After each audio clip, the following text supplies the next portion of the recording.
ওকে, আসসালামু আলাইকুম প্রিয় শিক্ষার্থীরা, সবাইকে স্বাগত আমাদের আজকের ক্লাসে।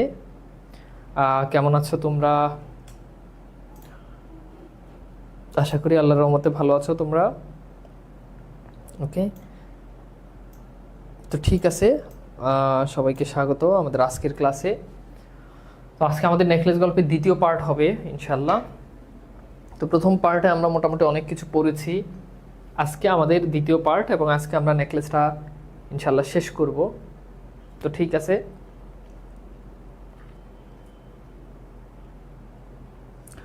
ওকে। তো আমার কথা শোনা যাচ্ছে কিনা এবং সাউন্ড ঠিক আছে কিনা, সবকিছু ক্লিয়ার আছে কিনা আমাকে একটুখানি জানিয়ে দাও।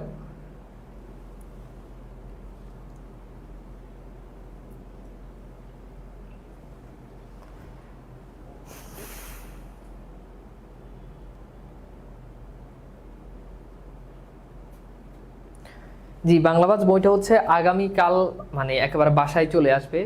তো আগামীকাল আগামীকাল এলে হয়তো আগামীকালই তোমাদেরকে বই পাঠিয়ে দেওয়া হবে। আগামীকাল না, পরশু থেকে হচ্ছে তোমাদের বইগুলো, যারা অলরেডি প্রি বুকিং দিছো তাদের বইগুলো পাঠিয়ে দেওয়া হবে। আর যারা অর্ডার দাও নাই, এখন অর্ডার দিয়ে দাও, তাহলে আসলেই ফার্স্টে হচ্ছে তুমি বইটা পেয়ে যাবা। ওকে, ঠিক আছে, কথা ঠিক আছে।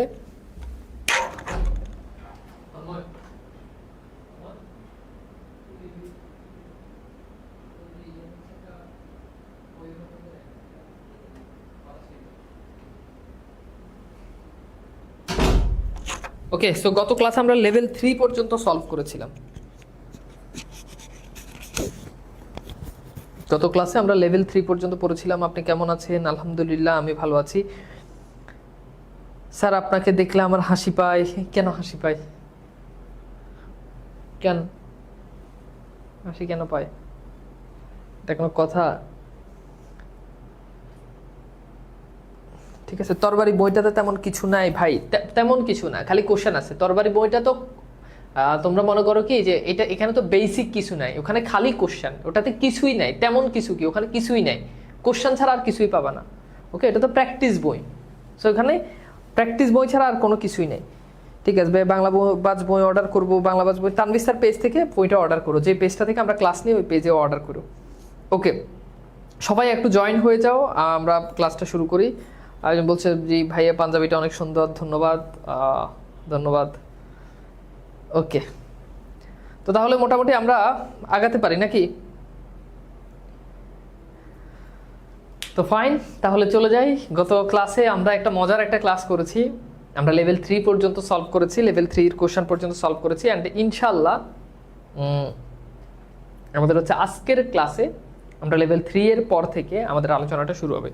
তো একটুখানি যদি তোমাদেরকে যদি দেখাই তাহলে তোমাদের বুঝতে সুবিধা হবে। আমরা আজকে হচ্ছে লেভেল 3, লেভেল 2, আমরা লেভেল 3-তে এই কোশ্চেনগুলো পর্যন্ত সলভ করেছিলাম, তাই না? তো আজকে আমরা লেভেল 3 এগুলো আমরা সলভ করেছিলাম, তাই না? প্রমাণিত ইতস্তত এই কোশ্চেনগুলো সলভ করেছিলাম। তো আজকের ক্লাসে আমরা হচ্ছে আলোচনা করব এই জায়গাটা থেকে, ঠিক আমাদের এই জায়গাটা থেকে আমাদের আলোচনা শুরু হবে। তো একটু সামারি করে দিই যে গত ক্লাসে আমরা কোন জায়গা পর্যন্ত পড়েছিলাম। গত ক্লাসে আমরা পড়েছিলাম যে গত ক্লাসে আমরা পড়েছিলাম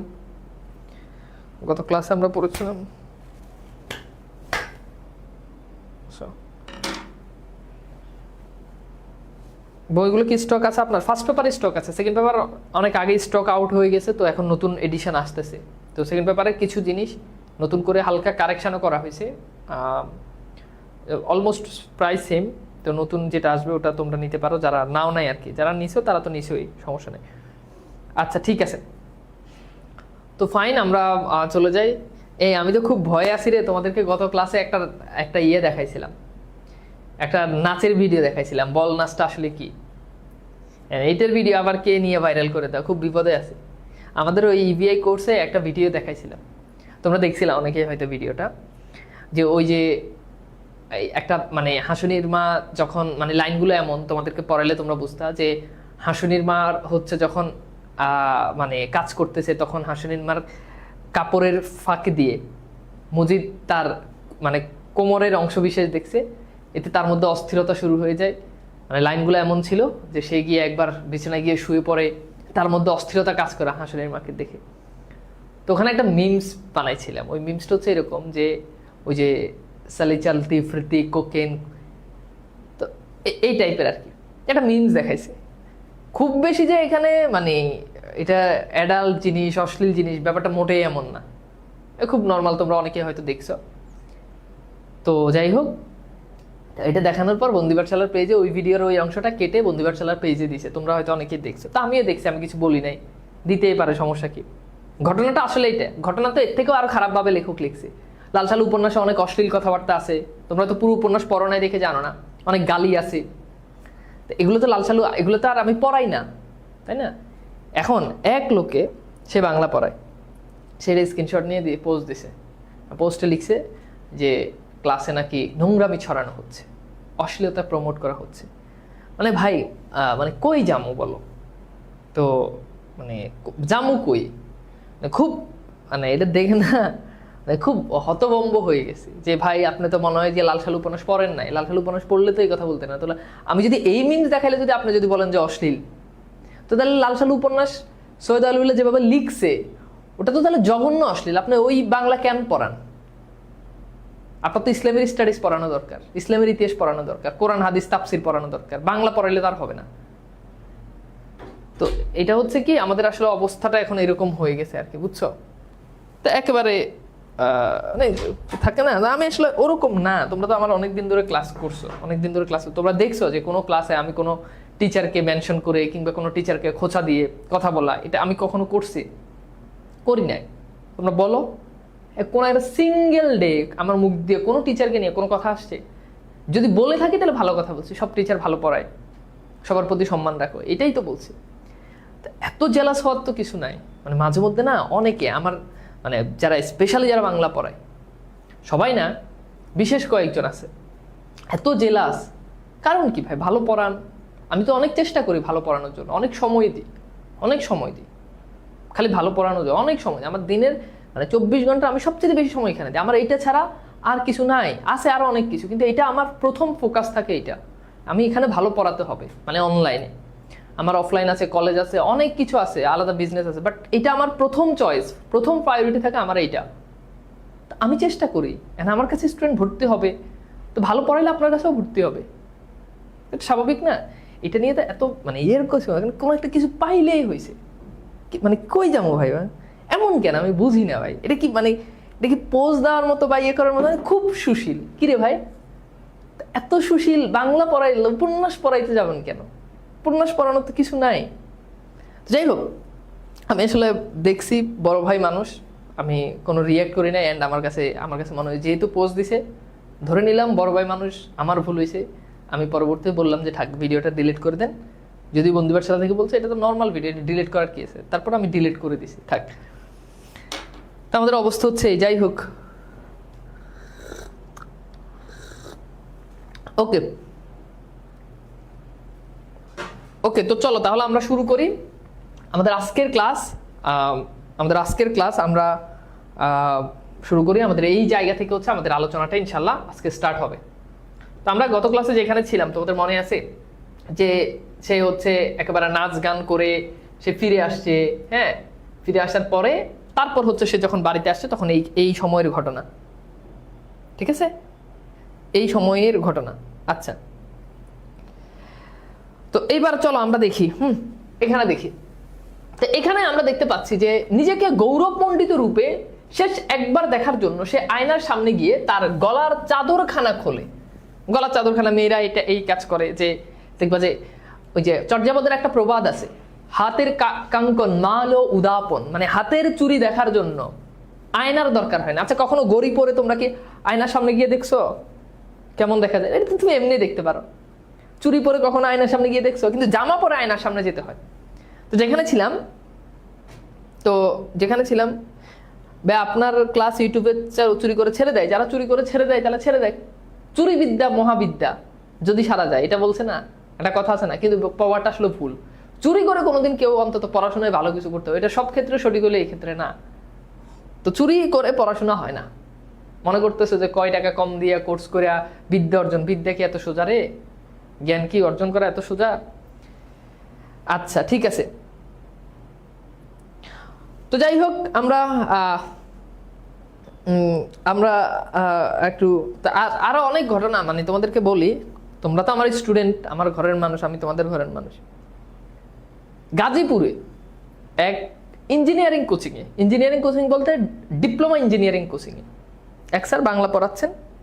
সেই স্যার ক্লাসে গিয়ে আমার নামে কথা পড়ান। তো ওখানে আবার আমার স্টুডেন্ট ছিল, আমাকে এসে বললো যে এই স্যার আপনি কি চিনেন? আমি বললাম না, চিনি না। প্রথমে আপনার ব্যাপার বলছে। কি বলছে? তো বলছে আমি নাকি, বলছে অনলাইনে রবীন্দ্রনাথের ভিডিও বাপের দাদার নাম বলে ভাইরাল হয়ে এখন কোর্স বিক্রি করে।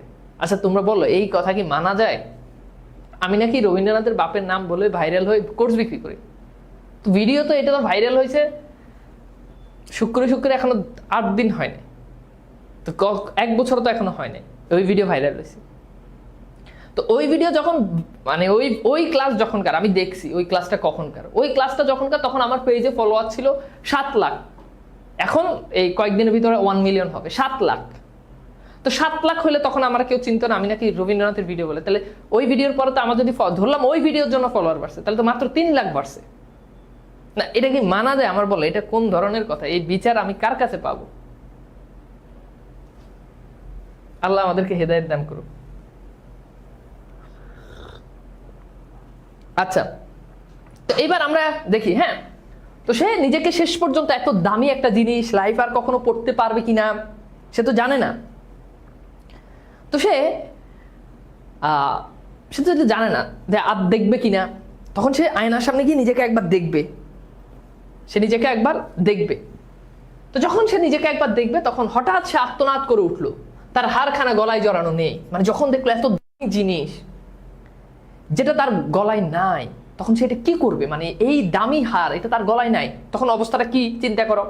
ধরো তুমি বন্ধু থেকে আইফোন নিছে একটা, যে বন্ধু ঘুরতে যাবো ছবি তুল, আইসা দেখলে যে আইফোন হারাই ফেলছে, তাহলে কেমন লাগবে তোমার কাছে? এই অবস্থা। তার স্বামী পোশাক যখন অর্ধেক মাত্র খোলা হয়েছে, মানে তার জামা কাপড় মাত্র অর্ধেক খুলছে, এখন পুরো খোলেও নাই। সে জিজ্ঞেস করলো কি হয়েছে। উত্তেজিত ভাবে মেয়েটি তার দিকে ফিরে বলল, কি বললো? হ্যাঁ, আমার কাছে মাদাম ফরেস্টিয়ারের হারখানা নেই, অর্থাৎ যে হারটা আমি নিছি ওই হারটা আমার কাছে নেই। আতঙ্কিত ভাবে সে উঠে দাঁড়ালো। কি বললে? তা কি করে হবে? এটা সম্ভব নয়। পোশাকের এবং বহির্বাসের ভাঁজের মধ্যে পকেট, হ্যাঁ, সব জায়গায় তারা খোঁজাখুঁজি করলো, অর্থাৎ বাইরে যে পকেট টকেট আছে এগুলোর মধ্যেও তারা খোঁজাখুঁজি করলো, কিন্তু তা পাওয়া গেল না। স্বামী জিজ্ঞেস করলো, ওই বাড়ি চলে আসবার সময়, ওই বাড়ি থেকে চলে আসবার সময় তা তোমার গলায় ছিল, আমি দেখেছি। অর্থাৎ ওই বাড়িটা থেকে যখন তুমি আসতেছ তখন আমি দেখছি হারটা তোমার গলায় ছিল। তাহলে হারটা এখন নাই কেন? হারটা এখন নাই কেন? এটাই বলতেছে যে হারটা নাই কেন। হ্যাঁ, আমরা যখন বিশ্রাম কক্ষে দিয়ে বেরিয়ে এসেছিলাম তখনও তা ছিল, আমার খেয়াল আছে। অর্থাৎ আমরা যখন বিশ্রাম কক্ষ থেকে বের হইতেছি তখন তার জামাই খেয়াল করছে যে হারটা তার গলায় আছে, তার মানে পথে পড়ছে। কিন্তু তুমি যদি ওটা রাস্তায় হারাতে, ওটা পড়বার শব্দ শোনা উচিত ছিল। তো রাস্তায় এত বড় একটা হার যদি পড়তো, আবার তার স্বামী বলতেছে রাস্তায় যদি পড়তো তাহলে তো এই শব্দটা আমার কানে আসতো, তাহলে আমার কানে তো আসে নাই, গাড়ির মধ্যে নিশ্চয়ই পড়েছে মনে হয়। অর্থাৎ যেই গাড়িটি করে আসছে নিশ্চয়ই ওই গাড়ির মধ্যে পড়ছে। হ্যাঁ, সম্ভবত তাই। তুমি গাড়ির নাম্বার 2 কে নিয়েছো, অর্থাৎ তোমার কি ওই গাড়ির নাম্বারটা কি মনে আছে যে এই গাড়িতে করে আমরা এসেছিলাম? ঠিক আছে। আচ্ছা, এরপর খেয়াল করো না, তুমি কি তা লক্ষ্য করেছিলে এখন কেউ গাড়িতে করে গেলে কি ওই গাড়িটা কি তার কি মানে মনে থাকবে? এটা তো স্বাভাবিক, মনে থাকবে না। আচ্ছা, সম্ভবত একটু 1 সেকেন্ডের জন্য ডিসপ্লে একটু হয়ে যায়, ওটা প্রবলেম না, আস্তে আস্তে ঠিক হয়ে যাবে। আচ্ছা, এরপর দেখো, হতাশভাবে তারা একে অপরের দিকে তাকিয়ে থাকে।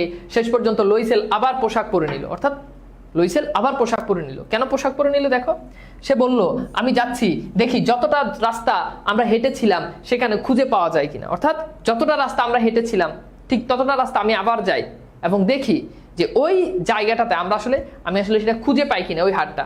হ্যাঁ, তারপর বলছে, তারপর সে গেল। মেয়েটি তার সান্ধ্য গাউন মানে পোশাক পরেই রয়ে গেল। বিছানায় শুতে যাওয়ার শক্তি তার নেই। কোনো উচ্ছ্বাসা বা ভাবনা ছাড়াই সে একখানা চেয়ারে গা এলিয়ে পড়ে। অর্থাৎ সে যে ঘুমাবে এই শক্তিটাও তার নাই। সে কি করে? সে একখানা চেয়ারের মধ্যে এভাবে গা এলিয়ে দেয়, একটু শুয়ে পড়ে আর কি। তো বুঝতেছো, আরেকজনের দামি জিনিস যখন হারাবে তখন অবস্থাটা কি হবে? বারবার গ্রিন স্ক্রিন হয়ে যাচ্ছে, এটা তো এখন কিছু করার নাই। এটা এখন আবার ঠিক হয়ে গেছে টুকটাক। এই সমস্যার কারণে তোমার ক্লাস করতে প্রবলেম হবে না, নেটে প্রবলেমের কারণে, টেকনিক্যাল প্রবলেমের কারণে এই প্রবলেমগুলো হয়। এখন এটা তো কিছু করার নাই, বুঝছো? আচ্ছা, এরপর দেখো আমরা এর পরে যাই। হ্যাঁ, সকাল 7টার দিকে তার স্বামী ফিরে এলো, অর্থাৎ তার স্বামী একেবারে সবকিছু তন্ন তন্ন করে কি করলো, ফিরে এলো। তো ফিরে এলো বলে কিছুই সে খুঁজে পায়নি। সে পুলিশের কাছে গাড়ি অফিসে গিয়েছিল, মানে গাড়ির অফিসে গিয়েছিল এবং পুরস্কার ঘোষণা করে যে যে তাদের হারটা পাবে তারা হচ্ছে কি পুরস্কার তাদেরকে দেওয়া হবে। ওকে, একটা বিজ্ঞাপনও দিয়ে এসেছে, সে যথাসাধ্য করেছে, এসে বলে হ্যাঁ তাদের কিছুটা আশা হলো, অর্থাৎ তারা কিছুটা আশা হলো এবং ভয়ানক বিপর্যয় মেয়েটি সারাদিন বিভ্রান্ত অবস্থায় কাটলো। সন্ধ্যাবেলায় যখন লইসেল ফিরে এলো তখন তার মুখে যন্ত্রণার মলিন ছাপ, কিছুই সে খুঁজে পায়নি। সে বলল তোমার বান্ধবীকে লিখে দিতে হবে যে হারখানা আংটাটা তুমি ভেঙে ফেলেছো। ঘটনা আমি তোমাদেরকে সবই বলছি, যে তোমাদের যে হারখানা আছে, ওই তুমি যে হারটা এনেছো ওই হারটা একটা আংটা কি হয়েছে ভেঙে দিছে, তাই তা তুমি মেরামত করতে দিয়েছো, তাতে আমরা ভেবে দেখার সময় পাবো। অর্থাৎ বলছে যে তুমি ওই আংটাটা ভেঙে ফেলছো, এখন আংটা ভেঙে ফেলে তার সমস্যা না, আংটা লাগানো যাবে, তো তুমি ওটা দাও, এর মধ্যে আমরা যদি খুঁজে পাই বা আমরা চিন্তা ভাবনা করবো যে হারটা আমরা কি করব, কিভাবে দিব। ইনস্ট্যান্ট তো আর এত বড় হারের চিন্তা তো আমরা করতে পারবো না, ঠিক আছে। আচ্ছা, এরপর খেয়াল করে দেখো, তার নির্দেশ মতো মেয়েটি লিখে দিল, অর্থাৎ তার বান্ধবীকে লিখে দিল যে সময় লাগবে। 1 সপ্তাহ শেষ হওয়ার পরে তারা সব আশা ত্যাগ করলো, অর্থাৎ ওই হারটা পাবে এই আশা তাদের মধ্যে আর নাই, কারণ ইতিমধ্যে 1 সপ্তাহ হয়ে গেছে। বয়সে 5 বছরের বড় লইসেল ঘোষণা করলো। এখান থেকে আমরা জানলাম যে লইসেল হচ্ছে তার স্বামী, তার স্বামী তার থেকে কত বছরের বড়, 5 বছরের বড়। ওই জরোয়া গহনা ফেরত দেওয়ার ব্যবস্থা আমাদের করতে হবে। পরদিন যেই বক্সের উপর ছিল, যে বাক্সে ওটা ছিল, অর্থাৎ তারা তার বাক্স তার হারায় নাই, ওই বাক্সটাতে দেখলো যে তার ভেতরে সেই স্বর্ণাকারের নাম ছিল, তার কাছে সেটা নিয়ে গেল, আর তারা খাতাপত্র ঘেটে বলল মাদাম ওই হারখানা আমি বিক্রি করিনি, ওটা শুধু আমি বাক্সটা বিক্রি করেছিলাম। অর্থাৎ তারা ওই বাক্সটা খুঁজে পেয়েছে, তো বাক্সটা খুঁজে পেয়ে ওই দোকানদারের কাছে গেছে, ওই দোকানদারের কাছে গেছে। তো ওই দোকানদারের কাছে যাওয়ার পরে তো সেই দোকানদার কি করলো, ওই বললো যে ম্যাডাম আমি তো ওই হারটা বিক্রি করি না, আমার কাছ থেকে বাক্সটা নিয়েছে। তখন তো তারা আশা আবার ত্যাগ করলো। হ্যাঁ, তারপর তারা সেই হারটার মতো খোঁজার চেষ্টা করলো, মানে ওই হারটার মতো সেম হার তারা আসলে খুঁজে পাচ্ছে কিনা। তাদের স্মৃতির উপর নির্ভর করে এক স্বর্ণাকারকে অন্য স্বর্ণাকারের কাছে যেতে বলে। দুজনের শরীর বিরক্তি এবং উদ্বেগ খারাপ হয়ে গেছে। প্যালেস রয়্যালে, খুব ইম্পর্টেন্ট, এটা হচ্ছে দোকানের নাম, প্যালেস রয়্যালে এমন এক হীরার কণ্ঠহার দেখলো, সেটা ঠিক তাদের হারানো হারটার মতো। তাহলে কোন দোকানে? প্যালেস রয়্যাল, অর্থাৎ প্যালেস রয়্যালে গিয়ে যে হারটা তারা হারাইছে ওই হারটার মতো সেম একটা হার তারা দেখতে পেল। তার দাম 40,000 ফ্রা। কত ফ্রা বলো তো ভাইয়া? 40,000 ফ্রা। কত ফ্রা? 40,000 ফ্রা। খুব ইম্পর্টেন্ট। 36,000 ফ্রাতে তারা তা দিতে পারে। অর্থাৎ আপনি যদি নেন তাহলে কমাই রাখে না, আপনার জন্য কমাই, 40,000 ফ্রা থেকে 4,000 ফ্রা কম, 36,000 ফ্রাতে আমরা নিতে। তাহলে এখান থেকে কেমন কোশ্চেন আসতে পারে? দেখো যে হারটার দাম কত, হারটা কত দামে দিতে, মানে হারটা কত দাম, কত রয়্যাল প্যালেসে হারটার দাম কত, হারটা কত দামে তারা দিতে চেয়েছে? 36,000 ফ্রা। বুঝছো? ওকে, এরপর দেখো 3 দিন যেন ওটা বিক্রি না করে সেজন্য তারা স্বর্ণাকারকে বিশেষভাবে অনুরোধ করছে। স্বর্ণাকারকে বলছে যে আপনি 3 দিন এই আটটা বিক্রি করেন, আমাদেরকে সময় দেন। অনেক সময় আমাদের একটা জিনিস পছন্দ হলে আমরা বলি না আমি 3 দিন পরে এসে নিবো, এটা আমার জন্য রেখে দেন, এরকম আর কি। তারা আরো ব্যবস্থা করলো যে ফেব্রুয়ারি মাসের শেষ হওয়ার আগে ওই হারটি খুঁজে পাওয়া যায়, তারা এটা ফেরত দিলে 34,000 ফ্রা ফেরত নিতে পারবে। খুব গুরুত্বপূর্ণ। অর্থাৎ তারা বলতেছে যে আপনারা যে হারটা হারাইছেন, যদি ফেব্রুয়ারি মাসের শেষ এই সময়ের ভিতরে, ফেব্রুয়ারি মাসের শেষ এই সময়ের ভিতরে যদি আপনারা ওই হারটা যদি ফেরত পান, যে হারটা আপনারা হারাইছেন ওই হারটা যদি ফেরত পান, তাহলে ওই হারটা আপনারা 34,000 ফ্রা আপনারা নিয়ে যেতে পারবেন। মানে আমরা তখন এটা আপনারা ইউজ করছেন, এটার জন্য 2,000 ফ্রা রাখবো। তাহলে খুব গুরুত্বপূর্ণ, খেয়াল করে দেখো হারের দাম কত বলো, আমার সাথে সাথে বলো হারের দাম কত, বলো কোশ্চেনগুলো আনসার দাও। হারের দাম কত? 3টা কোশ্চেন করবো জাস্ট। হারের দাম কত? হারের দাম কত? 40,000 ফ্রা। খুব গুরুত্বপূর্ণ, খেয়াল করো। হারের দাম 40,000 ফ্রা। দেখো হারের দাম 40,000 ফ্রা, ঠিক আছে। আচ্ছা, এইবার আসো হারটা রয়্যাল প্লেস কত দামে দিতে চেয়েছে, কত দাম হলে বিক্রি করতে পারবে বলো। 2 নম্বর কোশ্চেন, কত দাম হলে বিক্রি করতে পারবে? 36,000 ফ্রা, ঠিক আছে। আর ফেব্রুয়ারি মাসের শেষের দিকে যদি হার যদি ফেরত দিতে পারে, ফেব্রুয়ারি মাসের শেষের দিকে যদি হার ফেরত দিতে পারে তাহলে কত দাম? 34,000 ফ্রা। এই 3টা জিনিস অবশ্যই মনে রাখতে হবে। তোমাদেরকে একদম সব ভেঙে ভেঙে বুঝাই দিচ্ছি কোনগুলো থেকে এমসিকিউ আসতে পারে।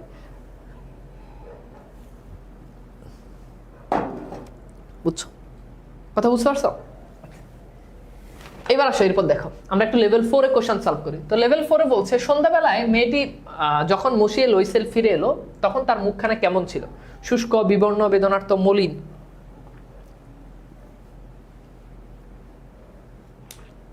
ওকে, সাদা পাঞ্জাবিতে মনে হয় যে কালোর উপর একটু বেশি ফুটে না? হ্যাঁ, তোমরা খেয়াল করছো? যদি এটা সাদা না, এটা অন্য রঙের, কিন্তু এখানে অনেকটা সাদা বোঝা যাচ্ছে।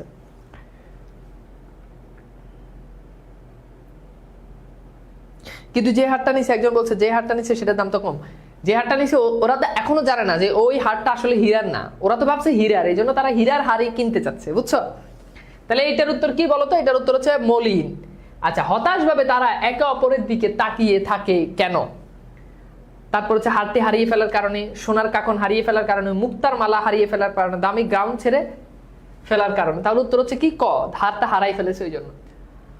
আমার কাছে মাদাম ফরেস্টিয়ারের হারখানা নেই, এই কথার মধ্য দিয়ে কি ফুটে উঠে? মানে যখন সে তার স্বামীকে বলছে আমার কাছে মাদাম ফরেস্টিয়ারের হারখানা নেই, তার মধ্যে কি ব্যর্থতা, যন্ত্রণা, লোভ, উত্তেজনা, কোনটা ফুটে উঠছে?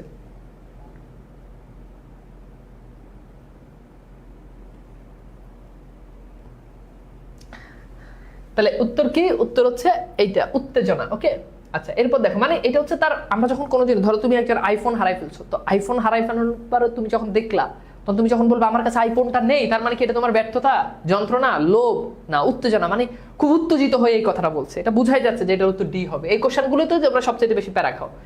মেয়েটি হঠাৎ আর্তনাদ করে উঠে কেন? নিজের বিকৃত রূপ দেখে, হাতের কাঙ্কন খুঁজে না পেয়ে, পোশাক ছেড়ে গেছে বলে, তারপর হারখানা গলায় নাই বলে। তাহলে হার খালা সে গলায় দেখতে না পারার কারণে সে, ওকে, ওটা আরো আগে আমার ফেরত দেওয়া উচিত ছিল, কারণ তা আমারও দরকার হতে পারে।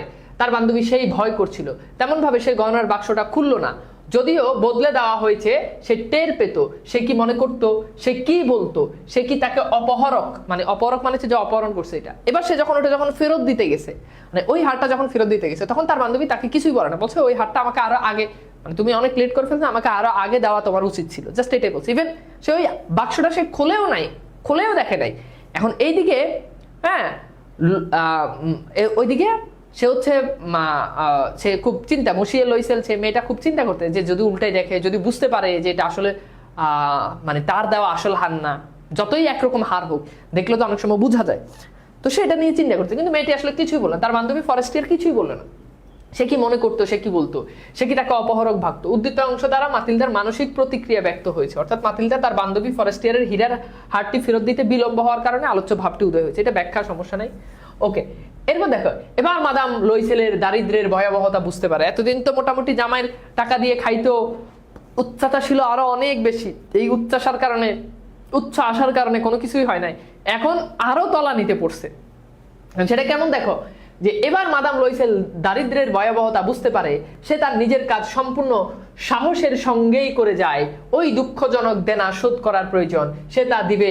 দাসীকে তারা বিদায় করে দেয়। দাসী মানে তাদের বাসাতে আগে দাসী, মেয়েটা দেখো বাসায় চাকর বাকর এসে কাজ করতো, তারপরও তার অভাব, তার মনের আকাঙ্ক্ষা ছিল আরো অনেক বেশি, তার মনের আকাঙ্ক্ষা ছিল আরো অনেক বেশি।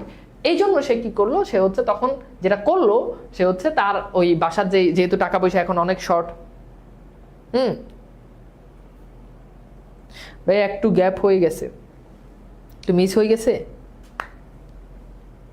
আচ্ছা, মিস হয়ে গেলে আমি হচ্ছে আজকের ক্লাসের পরে অ্যাড করে দিব, তোমরা ওই 2 লাইন পড়ে নিও, কারণ স্লাইডে তো ওটা আসলে নতুন করে অ্যাড করার আসলে সুযোগ নাই, বুঝছো? আমার কাছেও মনে হয়েছে যে 2 লাইন মিস হয়ে গেছে, তো সমস্যা নাই, ওটা হচ্ছে আমি আজকের ইয়েতে আমি অ্যাড করে দিব, তোমরা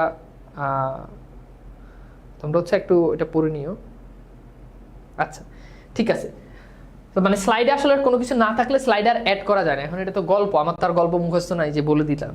ওকে, সমস্যা নেই। এরপর দেখো, তারা বাসা পরিবর্তন করলো, নিচু ছাদের কয়েকটি কামরাতে তারা ভাড়া নিল। সাধারণত মানে বিল্ডিং এর নিচতলায় বাসা ভাড়া কম হয়, তো তারা ওই আগের বাসাটাও ছেড়ে দিল, এখন আরো জীর্ণ শীর্ণ আরো পুরনো বাসা তারা নিল, বুঝছো? ঠিক আছে, জীর্ণ শীর্ণ এক লাইন বাদ পড়ছে, সমস্যা নেই ওটা। তো তারা আরো কম দামি বাসা নিল। এবার দেখো তাদের মানে এবার তাদের অবস্থাটা কেমন। এই জন্য বলা হয় যে মানুষ যদি নিজের অবস্থা নিয়ে যদি সন্তুষ্ট না থাকে, পৃথিবীর যত শ্রেষ্ঠ, যত টাকা পয়সা, যত ভিলোনিয়ার মানুষই হোক, সে কখনো তার সেলফ স্যাটিসফ্যাকশন, আত্মতৃপ্তি তার মধ্যে আসবে না। এখানে অবস্থা আসলে এইটাই। হ্যাঁ, তারপর হচ্ছে ঘর কন্যা কঠিন সব কাজ, রান্নাঘরের বিরক্তিকর কাজকর্ম শিখে নিল। তার মানে বুঝো এটা আগে কত ভালো ছিল, তার আগে তার ইচ্ছাটা দেখো গল্পের প্রথমে আমরা পড়ছি, অথচ সে কখনো রান্না বান্নার কাজে সে জানতো না, ওই যে চাকর এসে রান্না বান্নার কাজ করে দিত। অথচ তার স্বামী ছিল কেরানি, তো কেরানি দাস রেখে চাকর রেখে কাজ করাইতো, আর সেই মেয়ে রান্নাই সে পারতো না। তুমি চিন্তা করে দেখো, রান্নাই ওই মেয়ে পারে না, অথচ বিয়ের আগে তো রান্নাটা অ্যাটলিস্ট পারা উচিত, তাই না? ধরো তুমি এমন একজন মেয়ের বিয়ে করছো যে রান্নাই পারে না, তুমি কি মানে চেহারা দেখার লাগে বিয়ে করছো? তোমার তো রান্না বাড়া করে খাওয়াইতে হইব।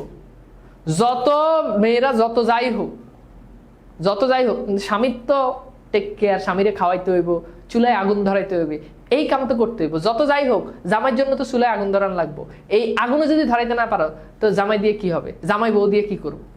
কথা বুঝো না? তো এই মেয়েটা কি মানে কাজকর্মই জানতো না, তার গোলাপি নখ, ওই যে পিঙ্ক কালার নখ, তার গোলাপি নখ দিয়ে সে বাসন দেয়। ইস কি কষ্ট, খুবই কষ্ট। পিঙ্ক কালার নখ দিয়ে সে এখন বাসন দেয়, এই পিঙ্ক কালার নখ এখন কালো হয়ে যাবে, ওই যে কয়লা লেগে, কয়লা না এটা কি বলো, ওই যাই হোক কয়লা কালি লেগে, পাতিলের কালি লেগে। হ্যাঁ, সুন্দরী মেয়েরা, ভাবনা মেয়েরা, অহংকারে মেয়েরা শিক্ষা নাও। তৈলাক্ত পাত্র ঝোল রাধার করাই মাঝে, এবার সে মাঝে এগুলো হচ্ছে ভালো লাগে। হ্যাঁ বুঝছো, ময়লা কাপড় চোপড়, সেমিজ বাসন, সেমিজ মানে হচ্ছে মেয়েদের পোশাক, সেমিজ বাসন গামছা সে পরিষ্কার করে দড়িতে শুকাতে দেয়। এবার খালি বাসন মাজে, এটাও না, নিজে জামা কাপড় নিজে ধোয়, আবার ধুই সেগুলো আবার রোদে আবার কি করায়, আবার সেগুলো শুকাতেও দেয়। রোজ সকালে সে আবর্জনা নিয়ে রাস্তায় ফেলে। আগে তো বুয়া ছিল, বুয়া নিয়ে ওই আবর্জনা নিয়ে মানে বাসা যে ময়লার ডাস্টটা নিয়ে রাখতো, সে কিছু করা লাগতেছিল, এবার সে এগুলোও করা লাগে। বুঝছো, মেয়েরা শিক্ষা নাও। সিঁড়ির প্রত্যেক ধাপে শ্বাস নেবার জন্য থেমে থেমে সে জল তোলে, খুবই কষ্ট। মেয়েটা যখন জল তোলে, নিচ থেকে যখন পানি তোলে, তখন পানি তোলার জন্য সে প্রত্যেকটা ধাপে, উপর থেকে পানি উঠানো তো কষ্ট, এমনি সিঁড়ি উপরের দিকে উঠা কষ্ট, তো আবার পানি নিয়ে উঠা, প্রত্যেকটা ধাপে সে শ্বাস নেয়। ঠিক আছে, সাধারণ পরিবারের মেয়ের মতো পোশাক পরে, তাহলে বুঝো আগে তার কাছে সে মনে হতো সাধারণ, এখন সাধারণ পরিবারের মতো পোশাক পরে। তার মানে বুঝতে পারতেছো অধপতন। সে হাতে ঝুড়ি নিয়ে মুদি কষাই মানে হচ্ছে গরুর গোস্তের দোকান আর কি, হ্যাঁ, ফলের দোকানে যায় এবং দুঃখের পয়সায় একটির জন্য পর্যন্ত দর কষাকষি করে। এতদিন তো জামাই ছিল, কিছুই করা লাগতো না, জামাই আনতো, খালি বয়ে বয়ে পায়ের উপর পা তুলে এমনি খাইতো। এখন 1 টাকার জন্য দামাদামি করে। ধরো গরু গোস্ত কিনতে গেছে, কেজি কত 300 না 290 টাকা রাখে, প্রত্যেক টাকার জন্য এখন কি করে, দাম কষাকষি করে, মানে দামাদামি করে। এবং তার দুঃখের পয়সা সে এটা করে, মানে তার তো কষ্টের পয়সা। প্রত্যেক মাসে সময় চেয়ে কিছু দলিল বাবদ করতে হয়, কাউকে কিছু শোধ দিতে হয়। অর্থাৎ সে আর তার স্বামী মিলে দলিলের জন্য কিছু কাজ করে, মানুষের দলিলের টুকটাক কাজ করে, মানে বাড়তি আরো ইনকাম করার জন্য। তার স্বামী সন্ধ্যাবেলা কাজ করে, সে কয়েকজন ব্যবসায়ী হিসাবে খাতা ঠিক করে দেয়, রাতে 1 পাতা 5 শাও, মানে এক পাতা 5 শাও মানে 5 মুদ্রা আর কি, 1 পাতা দেখলে 5 মুদ্রা এরকম আর কি, শাও মানে হচ্ছে মুদ্রা হিসাবে প্রায় লেখা নকল করে। এরকম জীবন 10 বছর চলে গেল। তাহলে এরকম কষ্টের জীবন কত বছর বলো তো? 10 বছর তারা পার করলো। এই জন্য জীবন আসলে, যখন জীবন তোমাকে অনেকবার চান্স দিবে, কিন্তু জীবনে একবার তুমি যদি ধরা খেয়ে যাও, একবার ছোট্ট একটা ঘটনা, ওই ঘটনার কারণে তোমাকে অনেক লং টাইম ধরে তোমাকে সাফার করতে হবে, অনেক লং টাইম ধরে সাফার করতে হবে, তাই না? বাইক চালাইতেছ, অনেক ভালো লাগতেছে, শা করে চালাইতেছ, সবাই তাকাইতেছে, শরীরে একটা ভাব চলে আসছে, একবার অ্যাক্সিডেন্ট করলে 10 বছরও হয়তো তুমি আর বিছানা থেকে উঠতে পারবে না, জীবনও শেষ হয়ে যেতে পারে। যদি না শেষ হয় তাহলে দীর্ঘ সময় ধরে এই ঘটনা ঘটতে পারে। কথা কি বুঝাতে পারছো? প্রেম করো, আবেগের বয়স, পোলা নিয়ে ভাই গিয়া বাবাকে ছেড়ে চলে গেছে, পোলায় গিয়ে দেখলা যে পোলা আরেক মায়ের লগে, পোলার রিলেশন, পোলা ডাবল টাইমিং করতেছে, পোলা মদ খায়, গাঁজা খায়, সারা জীবন এটা সাফার করতে হবে। সিদ্ধান্তটা নিতে 1 মিনিটও তোমার সময় লাগে না, বাসা থেকে পালাই যেতে তোমার 1 ঘন্টাও সময় লাগে না, কিন্তু এটা তোমাকে সাফার করাবে সারাটা জীবন। কথা বুঝাতে পারছি? জীবনে অনেক সফলতা আসবে, একবার কোনো একটা ঝামেলা পড়বা, ওই ঝামেলার কারণে সারা জীবনে সব আগের সফলতা দূর হয়ে যাবে, তাই না? জিনিসটা এইরকম আর কি। জীবন আসলে তোমাকে অনেকবার চান্স দিবে, কিন্তু যখন ধরবে তখন তোমাকে সেটা লং টাইম সাফার করতে হবে। হ্যাঁ, 10 বছর শেষে তারা সবকিছু মহাজনকে সুদ সহ প্রাপ্য দিয়ে ক্ষতিপূরণ করে ফেলতে পারে, তাছাড়া কিছু তাদের সঞ্চয় হয়। অর্থাৎ 10 বছর তারা যে জায়গা থেকে টাকা পয়সা নিচে সুদ করছে, ওই তাদেরকে সব টাকা পরিশোধ করে তাদের সামান্য কিছু টাকা তাদের জমে ওই 10 বছর এত পরিশ্রম করার পর মাদাম লুইসেল দেখলো এখন এখন বয়স্ক বলে মনে হয়, অর্থাৎ তাকে দেখলে এখন বয়স্ক বলে মনে হয়, ঠিক আছে, এখন তাদেরকে বয়স্ক বলে মনে হয়। সে এখন গরিব গৃহস্থের শক্ত কর্মঠ, অমার্জিত, অমার্জিত মানে অভদ্র, অভদ্র মেয়ের মতো হয়ে গেছে। তার চুল অবিন্যস্ত, আগে যেমন একেবারে সেজে গুছে, হ্যাঁ অনেক কিছু করে, এখন আর এরকম না। গা ঘরা এক পাশে মোচড়ানো, হ্যাঁ, তারপর হচ্ছে হাতগুলো লাল, এটা গাত না এটা হাত হবে, হ্যাঁ। সে চড়া গালায় কথা বলে এবং বড় বড় কলসিতে জল আনে, মেজে দই। কিন্তু কখনো তার স্বামী যখন অফিসে থাকে জানালার ধারে বসে বিগত দিনের সন্ধ্যা অনুষ্ঠান এবং সেই বল নাচের তাকে এত সুন্দর দেখাচ্ছিল, এমন অতিরিক্ত প্রশংসা পেয়েছিল তার কথা সেভাবে, অর্থাৎ এবার সে ভাবে আগে কি সুন্দর দিন কাটাইতাম, বুঝছো। এখন সেই আগের ঘটনাগুলো সে ভাবে এবং ভেবে ভেবে সে কি পায়, জানলার ধারে বসে বসে সে সেগুলো ভাবে। যদি সে গলায় সে হারখানা না হারাতো তাহলে কেমন হতো, কে জানে, কে বলতে পারে। কি অনন্য সাধারণ এই জীবন, তার মধ্যে কত বিচিত্র, অর্থাৎ আমাদের জীবন কত সাধারণ কিন্তু এর ভিতরে কত ঘটনা ঘটে যায়। সামান্য একটা বস্তুতেই কি হতে পারে, একজন ধ্বংস হয়ে যেতে পারে, আবার বাঁচতেও পারে। এক রবিবার, খুব ইম্পর্টেন্ট এটা, এক রবিবার, কি বার, এক রবিবার, এক রবিবার সারা সপ্তাহে নানা দুশ্চিন্তা মন থেকে দূর করার জন্য সে যখন চ্যাম্পস অ্যালিসিস, এই চ্যাম্পস অ্যালিসিস এটা হচ্ছে একটা পার্ক আর কি, সেখানে ঘুরতে বেড়েছিল, হঠাৎ একটি শিশু নিয়ে ভ্রমণরতরা একটা মেয়ে তার চোখে পড়লো। সে হলো মাদাম ফরেস্টিয়ার, অর্থাৎ সে যখন এইটা মনে রাখবা যে চ্যাম্পস অ্যালিসিস এখানে যখন ঘুরতে গেল তখন সে তার ওই যেই বান্ধবীর থেকে হারটা নিছে ওই বান্ধবীকে সে দেখতে পেল, এবং তার বান্ধবীর নাম কি, মাদাম ফরেস্টিয়ার। সে এখনো যুবতী, সুন্দরী ও আকর্ষণীয়। এবার তাকে দেখলে তার আরো বেশি হিংসা হইতে লাগলো, তাকে দেখে তার আরো বেশি হিংসা হইতে লাগলো যে আমি তো দেখতে মানে ইয়ে মার্কা হয়ে গেছি, কি মার্কা বলা যায় এটাকে, আচ্ছা ধরো খারাপ হয়ে গেছি দেখতে শুনতে। আর সেই মেয়েটা আমার সেই বান্ধবী, সে এখন আগের মতো ফিটফাট আকর্ষণীয়, হ্যাঁ। তো সুখে থাকলে মানুষ দেখবা যে তুমি যদি সুখে থাকো, ভালো থাকো, মনে যদি প্রশান্তি থাকে, তাহলে দেখবে যে তোমার মানে বয়স মনে হচ্ছে যে তোমার বাড়তেছে না, বরং আরো দিন দিন কমতেছে, আমার মতো আর কি। আর যদি তুমি যদি কষ্টে থাকো, বিরহে থাকো, মাথার ভিতরে যদি অনেক প্রেশার থাকে, চাপ থাকে, তাহলে দেখবো যে অল্প বয়সে মনে হয় যে তুমি বুড়া হয়ে গেছো, বুঝছো। আর সুখে থাকলে মনে হচ্ছে দিন দিন দিন দিন তুমি আরো এনার্জেটিক হইতেছো, ওকে। আচ্ছা, এরপর দেখে মাদাম লুইসেল মন খারাপ হয়ে গেল। সে কি ওই মেয়েটির সঙ্গে কথা বলবে? হ্যাঁ, অবশ্যই বলবে। সে চিন্তা করতে যে আমি আসলে ওই মেয়েটার সাথে কথা বলবো কিনা। তাকে যখন সব শোধ দেওয়া হয়েছে তখন সবকিছু খুলে সে বলবে, কেন বলবে না, অর্থাৎ বলছে যে তাকে যেহেতু আমি সব টাকা শোধ করে দিছি, তাহলে আমি তাকে বলবো, এটা সমস্যা কি, আমি তাকে এখন এটা বলবো যে আমি তো এখন তাকে টাকা দিয়ে দিছি। সে মেয়েটির কাছে এগিয়ে গিয়ে বললো, সুপ্রভাত জেনি, মানে সুপ্রভাত জেনি, জেনি এটা তোমার সম্মানার্থে, সম্বোধন অর্থে এটা ব্যবহার করে আর কি, বুঝছো। আচ্ছা, এরপর খেয়াল করে দেখো, আমরা একটু লেভেল 5 এ কোশ্চেন সলভ করি। মাদাম লুইসেল দারিদ্র্যের ভয়াবহতা বুঝতে পারে কিভাবে? স্বামী চাকরি হারালে, পিতা চাকরি হারালে, দুঃখজনক দেনার কারণে, পিতার মৃত্যুর কারণে, বলো তো।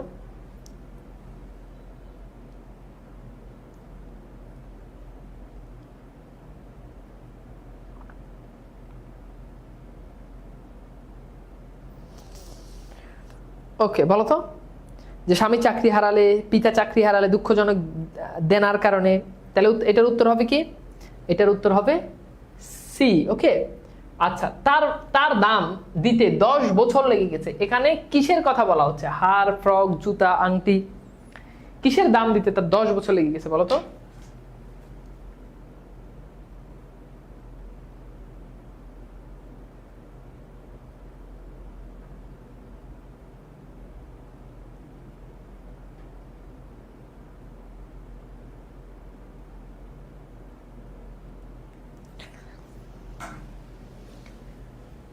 তাহলে উত্তর হচ্ছে কি হার। আচ্ছা, এরপর দেখো, তার বন্ধু তাকে চিনতে পারলো না, অর্থাৎ ওই যে তার বান্ধবী যে ফরেস্টিয়ার আছে, ফরেস্টিয়ার তাকে চিনেই নাই যে ভাই কে আপনি। ধরো তোমার অনেক মানে তোমার অনেক কাছের একজন মানুষ, অনেকদিন পর তার সাথে দেখা হলো, সে তোমার বললো যে কে ভাই, চিনি নাই, মানে সে আসলেই চিনতে পারতেছে না। এক সাধারণ মানুষ তাকে এমন ভাবে অন্তরঙ্গ ভাবে সম্বোধন করায় সে অবাক হলো। মানে পার্কে তো অনেক মানুষ, আমাকে এইভাবে সে সম্বোধন করলো, সে বিব্রত ভাবে বললো, কিন্তু মাদাম আপনাকে তো চিনলাম না, বোধহয় আপনার ভুল হয়েছে। অর্থাৎ আপনি মনে হয় যাকে খুঁজছেন বা যার সাথে কথা বলতে যাচ্ছেন, আমি মনে হয় সেটা না, আপনি মনে হয় আমাকে চিনতে ভুল করছেন। না, আমি মাতিলদা লুইসেল। এবার সে বললো যে আমি হচ্ছে কে, আমি হচ্ছে সেই মাতিলদা লুইসেল। তার বান্ধবী বিস্ময়ে চেঁচিয়ে উঠে বললে, হাই আমার বেচারি মাতিলদা, বলছে হাই তোমার এই অবস্থা, এমন ভাবে কি করে তুমি বদলে গেলে? হ্যাঁ, তোমার সঙ্গে দেখা হওয়ার পর থেকে আমার দুর্দিন যাচ্ছে। এবার মাতিলদা বললো যে তোমার সাথে দেখা হওয়ার পর থেকে আমার খারাপ দিন যাচ্ছে, আমার দুর্দিন যাচ্ছে, বেশ কিছু দুঃখের দিন গেছে, আর সেটা হয়েছে শুধু তোমার জন্য, আমার জন্য। তা কি করে হলো? বেডির কাছে হার চাইলি, বেডি হাত দিছে, বেডির হার হারাইলিও তুই, বেডির আবার দিলিও তুই। তাহলে বেডির জন্য তোমার মানে কষ্টের দিন কেমনে যাচ্ছে আমার বলো? মানে সে কি তোমার খারাপ কিছু করছে? ধরো তুমি আমার কাছে একটা দিন চাইছো, ওটা হারাইছো, আবার আমার ব্যাগ দিছো নিজের টাকা দিয়ে, তো আমার দোষটা কি? আমার কোনো দোষ আছে? নাই। তো ঘটনা এরকম। তো এই জন্য মেয়ে মানুষ আসলে এরকম, মনে করো ইনস্ট্যান্ট যেখানে পারবে ওটার উপরে মনে করো দোষ দিয়ে চলে যাবে। আচ্ছা আচ্ছা, এরপর খেয়াল করে দেখো, সেই যে কমিশনারের আর বল নাচের দিন তুমি আমাকে তোমার হারটা ফেরত দিয়েছিলে, মনে পড়ে? হ্যাঁ, বেশ মনে পড়ে। কথা হচ্ছে সেটা আমি হারিয়ে ফেলেছিলাম। কি বলছো তুমি? কি করে তা তুমি আমায় ফেরত দিয়েছিলে? অর্থাৎ তুমি যদি হারাই ফেলো তাহলে তুমি এটা আমাকে ব্যাগ দিছো কিভাবে? ঠিক সেখানার মতো একটি তোমাকে আমি ফেরত দিয়েছিলাম, তার দাম দিতে 10 বছর লেগেছে। তুমি বুঝতেই পারো আমাদের মতো লোকের জন্য কিছুই ছিল না। হ্যাঁ, আমাদের মতো লোকের জন্য কিছুই ছিল না, তাদের পক্ষে তা বোঝা সহজ ছিল না। মানে আমাদের মতো মানুষের জন্য এটা আসলে কতটা কষ্টকর এই টাকাটা, কিন্তু তার শেষ হয়েছে, সেজন্য আমি এখন ভালোভাবে নিশ্চিন্ত আছি। অর্থাৎ ওই টাকাটা তোমাকে দিতে পারছি এবং ওই দেনাটা আমি 10 বছর ধরে শোধ করতে পারছি। ওই দেনাটা আমি শোধ করতে পারছি, এই জন্য আমি কিন্তু নিশ্চিন্ত কিছুটা। মাদাম ফরেস্টের তাকে কথার মাঝখানে থামাই দিয়ে বলল, তুমি বলছো যে আমারটা ফিরিয়ে দেওয়ার জন্য তুমি হারখানা কিনেছিলে? হ্যাঁ, তা আমি খেয়াল করিনি, ওই 2-1 রকম ছিল বলে সে গর্বে ভাবে ও সরল আনন্দে একটু হাসলো। অর্থাৎ ওই তার বান্ধবী ফরেস্টিয়ার একটু হাসলো, এই কথা শুনে সে হাসলো। দেখে মাদাম ফরেস্টিয়ারের মনে খুব লাগলো, অর্থাৎ এটা দেখে তার মনে খুব লাগলো যে ফরেস্টিয়ার হাসতেছে, এই জন্য সে তার দুটি হাত নিজের হাতের কাছে নিল। অর্থাৎ ওই ফরেস্টিয়ার তার মাতিলদার দুটি হাত তার হাতের উপর নিল, নিয়ে বললো, হাই আমার বেচারি মাতিলদা, আমারটি ছিল নকল, তার দাম 500 ফ্রাইয়ের বেশি হবে না। অর্থাৎ আমারটার দাম তো 500 ফ্রাইয়ের বেশি হবে না, আর তুমি এই 500 ফ্রাইয়ের একটা হার যেটা তুমি কিনলা, মানে যেটা তুমি কিনছো কত 36,000 ফ্রা দিয়ে, মানে এটার দাম 500 টাকা যদি ধরি, তাহলে ওটার দাম 36 টাকা। তাহলে ব্যাপারটা কেমন হয়ে গেল না? এবার এইটা শোনার পর তো সে মানে বুঝতেছে যে কি অবস্থা হয়েছে। এখানে আমার একটা গভীর প্রশ্ন, মেয়েরা উত্তর দিও। প্রশ্নটা হচ্ছে, সাধারণত আমি যেটা জানি যে মেয়েরা যখন হার পরে বা গহনা পরে, তখন স্বাভাবিকভাবে এটা বোঝা যায় না যে এটা আসলে আসল, এটা কি স্বর্ণে নাকি এটা ডুপ্লিকেট, তাই না? এটা তো বোঝা যায় না। যেমন এই যে হারটা, এটা হীরার, এটা যে নকল, এটা কেউ বুঝেই নাই। তো হার জিনিসটা বা গহনা তো ওরকম বোঝা যায় না, বোঝা যায় না। খুব ভালোভাবে চিন্তা ভাবনা না করলে, খুব অভিজ্ঞ না হলে এটা আসলে ধরা যায় না। এরকম আমি অনেক দেখছি, এটা বোঝা যায় না। পড়লে এটা আসলে আসল হার নাকি নকল হার, মানে আসল স্বর্ণ নাকি নকল স্বর্ণ, নাকি স্বর্ণই না ইমিটেশনের মনে হয় আছে, ওটা পড়লে তো আর বোঝা যায় না। এখন আমার কোশ্চেন হইল, যদি নাই বোঝা যায় তাহলে বিয়ে করার সময় ছেলেদের উপর এত স্বর্ণ চাপাই দেওয়া হয় কেন? মানে আমি একটা জিনিস পরবো, ধরো আমি একটা আইফোন চালাই, আইফোনটা তো মানুষ দেখলে চিনবে, আচ্ছা ঠিক আছে আমি ভাব নিলাম যে আমি আইফোন চালাই, তো স্বর্ণের ক্ষেত্রে বোঝা যায় না। তাহলে আমার কথা হলো এই স্বর্ণ নিয়ে এত মাতামাতি কেন? স্বর্ণের এই করতে করতে স্বর্ণের দাম এখন কত জানো? আমি যদি ভুল না করি, স্বর্ণের ভরি 1,70,000। 1,70,000। আগে শুনতে না যে 10 ভরি দিয়ে বিয়ে করছে ছেলেরা, চিন্তা করো, আগে শুনতে না যে 10 ভরি দিয়ে বিয়ে করছে, 20 ভরি দিয়ে বিয়ে করছে। 10 ভরি দিয়ে তো অ্যাভেলেবেল বিয়ে হয়। এখন কথা হচ্ছে, ধরো একটা ছেলে 10 ভরি দিয়ে সে বিয়ে করবে, তাহলে 1 ভরির দাম যদি 1,70,000 হয়, ইন্টু আবার যদি তুমি 10,000, যদি তুমি 10 ভরি দাও, তাহলে 1,70,000 ইন্টু 10 কত হয়েছে? 1 লাখ করে হিসাব করলো তো 10 লাখ টাকা, তাহলে 70 ইন্টু আবার 10 দাও। মানে তুমি অবস্থাটা তুমি চিন্তা করে দেখো, তাহলে বিয়ে কেমনে করবে? মানে বিয়ে করার কোনো ওয়ে আছে কিনা? এবার তুমি হিসাব করো, তুমি যদি 5 ভরি দাও তাও 7 লাখ টাকার মতো পড়ে যায়, আরো বেশি পরে, সম্ভবত 7-8 লাখ টাকার মতো পড়ে। এখন ওই যে কাবিনের টাকা, ওটা তো পরে দিলেই হয়, যে ঠিক আছে বিয়ের পরে অনেকে বাসর ঘরে ঢুকে মায়ের পাও ধরে এলা, ধরে কয়ে যে আমার মাফ করে দাও, আমার কাছে টাকা নাই, কাবিন ধরছে 10 লাখ, তো মা কি করবো, সংসার চালাই নিতে হবে, কাজে আচ্ছা ঠিক আছে মাফ করে দিলাম। তো এখানে তো স্বর্ণের বেলাতে আর ওই হিসাব নাই, স্বর্ণের বেলাতে স্বর্ণ দিয়ে তারপর বিয়ে করতে হয়। তো কেমনে সম্ভব ভাই? বুঝছো? মানে তুমি চিন্তা করতে পারো না যে আমাদের আসলে সমাজটা কোন জায়গায় গেছে? এটা আসলে মানে কঠিন বাস্তবতা, এটাই আসলে বাস্তবতা। তো যাই হোক, আসো আমরা কিছু আমরা আমরা আমরা আমরা কিছু আমরা কিছু বহুপদী সমাপ্তিসূচক প্রশ্ন সলভ করি। হ্যাঁ, তো এখানে বলছে যে নেকলেস গল্পের মূল উপজীব্য বিষয় উচ্চ আকাঙ্ক্ষা, দারিদ্র চিত্ত, দায়িত্ব সচেতন। এখন অনেকে বলবো যে ভাই আপনি কি তাহলে এটার জন্য বিয়ে করতেছেন না? এটা একটা রিজন, এটা একটা রিজন যে দরকার কি আমার, মানে 17 লাখ টাকা 10 ভরি, তাও আমি বিয়ে করতে গেলে হয়তো আরো বেশি চাইবে।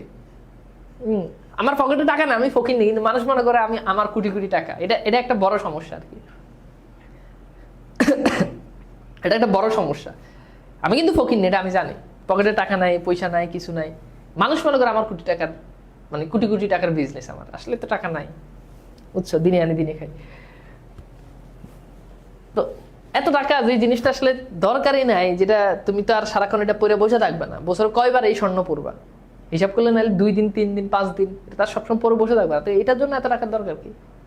এতে ভালো ওই 17 লাখ টাকা যদি ধরি, 5 লাখ টাকা হইলে মনে করো থাইল্যান্ড মালদ্বীপ একসাথে ঘুরে আসা যায়, ঘুরলাম, অসুবিধা কি? ওকে, এবার দেখো নেকলেস গল্পের মূল উপজীব্য বিষয় কি? উচ্চ আকাঙ্ক্ষা, দারিদ্র্যের চিত্ত, দায়িত্ব সচেতন। তো এই গল্পে আসলে 3টাই দেখা যায়। আমি তোমাদেরকে একটু বিশ্লেষণ করি। উচ্চ আকাঙ্ক্ষা তো তার মধ্যে ছিলই, দারিদ্র্যের চিত্র, হ্যাঁ তার দারিদ্র্যের চিত্র যখন সে হাতটা হারাই ফেলাইছে তখন আসলে তার জীবনটা দারিদ্রতার ভিতরে কেমন ছিল সেটা। দায়িত্ব সচেতন, হ্যাঁ দায়িত্ব সচেতন চিত্রটাও, তবে খুব কম। যেমন ওই যে সে যখন নেকলেসটা হারাই ফেলাইছে তখন সে আসলে যথাসময়ে নেকলেসটা দেওয়ার জন্য সে সর্বোচ্চ চেষ্টা করছে এবং সে নেকলেসটা সে পৌঁছাই দিছে, বুঝছো? আচ্ছা, এরপর আসলে আমরা একটু দেখি মাতিলদা 500 কক্ষ চাইতো, ছোট সুরভিত, প্রাচ্য চিত্র শোভিত, উচ্চ ব্রঞ্জের আলোকমণ্ডিত। তো 3টাই আমরা পড়ছি, তাই না? তাহলে 3টাই রাইট অ্যান্সার। আচ্ছা, ওটা মনে হয় ছোট সুরভিত। ছোট সুরভিতটা ছিল কিনা? ছোট সুরভিত এটা কি ছিল? 2 3 ছোট সুরভিত সম্ভবত ছিল না, তবু একটু দেখো, সম্ভবত ঠিক আছে। আমার কাছে মনে হচ্ছে 3টাই হবে।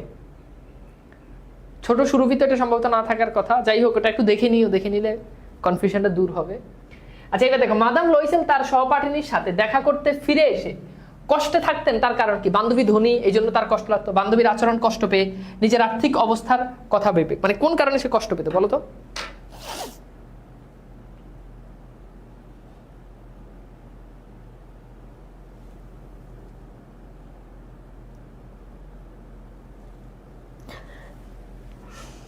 ওকে, তাহলে এটা কি হবে? এটার উত্তর হচ্ছে 1 এবং 3। দেখো, হ্যাঁ এটা ঠিক আছে, তার বান্ধবী ধনী এবং তার সে গরিব, এই কথা।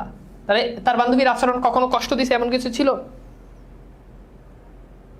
ওকে, তাহলে উত্তর হচ্ছে কি? উত্তর হচ্ছে 1 এবং 3। নেকলেস গল্পে মেয়েটি অনুষ্ঠানে যেতে চায় না কোন কারণে? ইচ্ছা নেই, পোশাক নেই, মণিমুক্তা নেই, কোন কারণে সে অনুষ্ঠানে যেতে চায় না?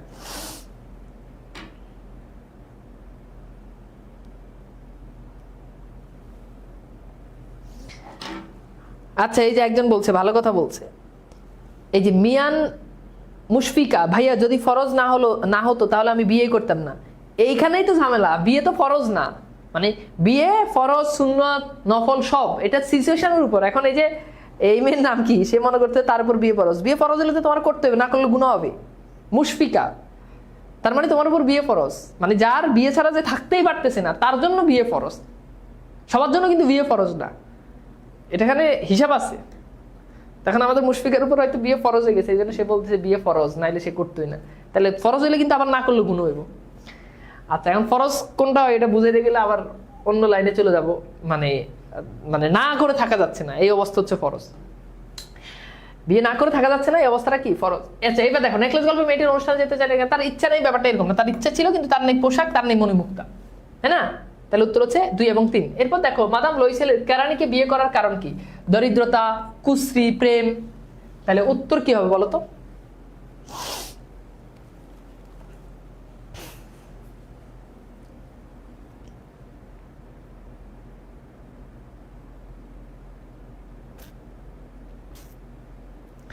ওকে, এই যে আরেকটা বলছে কি জানি, এর নাম আমানুল্লাহ হোসেন, 4টা বিয়ে করে নাকি ফরজ?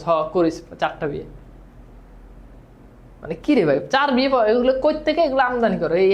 এই হাদিস 4 বিয়ে ফরজ। ওকে, তাহলে এটা কোথায় যাবে? এটার উত্তর হচ্ছে প্রথমটা, তাই না? মানে তার দরিদ্রতার কারণে সে আসলে কেরানিকে বিয়ে করছে। নেকলেস গল্পে বল নাচের দিন মাদাম লয়সেল সবচেয়ে সুন্দরী, সুরুচিময়, হাস্যময় কোনটা হবে? তাহলে উত্তর হচ্ছে কি? উত্তর হচ্ছে আমাদের তিনটাই হবে, তাই না? সে সবচেয়ে সুন্দরী ছিল, হাস্যময় ছিল, সবই ছিল। হার খুঁজে পাওয়ার জন্য মাদাম লুইসেলের স্বামী যেখানে গিয়েছিলেন, পুলিশের কাছে, গাড়ির অফিসে, গহনার দোকানে। তো এখানে একটা ব্যাপার আছে যে হার খুঁজে পাওয়ার জন্য, এখানে বুঝো,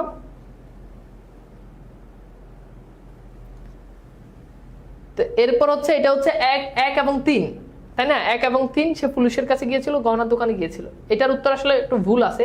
গহনার দোকানে সে মানে গহনা হার, যে হারটা তারা হারাইছে, ওই হারটা খুঁজে পাওয়ার জন্য আসলে তারা গহনার দোকানেও গেছে। মানে গহনার দোকানে যদি হার এক্স্যাক্টলি খুঁজে পাওয়ার জন্য যায় না, যে ওই রকম হার পায় কিনা, হার কিনতে গেছে। তো এই প্রশ্নটা অনেক বইতে ভুল দেওয়া থাকে, কেন বলছে হার খুঁজে পাওয়ার জন্য। এখন ওই হার খুঁজে নিতে যায় না, ওখানে গেছে কেনার জন্য। তারা পুলিশের কাছে গেছে, গাড়ির অফিসে গেছে, 2 জায়গায় গেছে। তার মানে এটার উত্তর এখানে ভুল আছে। এটার উত্তর হচ্ছে 1 এবং 2, ঠিকই আছে, 1 এবং 2। নেকলেস গল্পে আভিজাত্য বলতে কি বোঝানো হয়? সহজাত চাতুর্যকে, প্রাকৃতিকগত সুরুচিকে, বুদ্ধির নমনীয়তাকে। উত্তর হচ্ছে 1 এবং 3, তিনটাই হবে। আচ্ছা, এইবার দেখো অভিন্ন তথ্যভিত্তিক প্রশ্ন উত্তর। বড়লোকের আত্মীয়ের বাড়িতে যাওয়ার জন্য তাহমিদ বন্ধুর দামি মোটরসাইকেল ধার নেয়। নাও, রাতে গাড়িটি চুরি হয়ে যায়। সে বিষয়টি বন্ধুকে জানালে বন্ধু বলে, কি আর করার, যা হওয়ার তো সে হয়ে গেছে। এরকম বন্ধুই চাই, বুঝছো? এইরকম বন্ধুই লাইফে দরকার, যে মনে করে বাইক হারাই গেছে, সে বলবে যা হওয়ার সেটা তো হয়ে গেছে। আচ্ছা, এবার দেখো উদ্দীপকে তাহমিদ নেকলেস গল্পের কোন চরিত্রের প্রতিনিধিত্ব করে? মাতিলদা, লুইসেল, ফরেস্টিয়ার, মেডোনা। এখন মেডোনা বলে কিছু আছে বলো তো? নাই, তার মানে এটা আগেই বাদ। তাহলে উত্তর কি হবে বলো তা? তাহলে ওখানে মোটরসাইকেল হারাইছে কে? তাহমিদ, আর এখানে নেকলেস গল্প হারাইছে কে? মাতিলদা। উদ্দীপকের তুলনায় নেকলেস গল্পের পরিসমাপ্তি কি? অধিক নাটকীয়, স্বাভাবিক, প্রত্যাশিত, আকর্ষণীয়। উত্তর হচ্ছে অধিক আকর্ষণীয়, তাই না? মানে নেকলেস গল্প তো আসলে অনেক নাটকের ভিতর দিয়ে হয়েছে, অনেক অ্যাকচুয়ালি নাটক না, মানে অনেক কাহিনীর ভিতর দিয়ে, অনেক করুণার মধ্যে দিয়ে হয়েছে। তো এখানে এতে অনেক মানে খুব স্বাভাবিক ছিল, অনেক আকর্ষণীয় ছিল। বন্ধু বলছে যেহেতু হারাই ফেলছে, আর কি করবো। তো যাই হোক, নেকলেস গল্পের ক্লাস তোমাদের কাছে কেমন লেগেছে একটুখানি জানিয়ে দাও। আশা করি তোমাদের কাছে আজকের ক্লাসটা ভালো লেগেছে। ইনশাল্লাহ আমাদের আসলে এই ক্লাসগুলো, এটার উপর তোমাদের আগামী সপ্তাহে তোমাদের আবার সলভ ক্লাস হবে। তো সলভ ক্লাসে যার যত প্রবলেম আছে, প্রবলেমগুলো বাইর করে রাখো, ডিসকাশন গ্রুপে পোস্ট দিও, ঠিক আছে? ওকে, তাহলে ক্লাস কেমন লেগেছে একটু জানিয়ে দাও। নেকলেস গল্প তোমাদের কাছে পুরোপুরি ক্লিয়ার কিনা? তাহলে আমরা আজকের মতো এখানে বিদায় নিচ্ছি। সবাই ভালো থাকবা, সুন্দর সুস্থ থাকবা। আল্লাহ হাফেজ।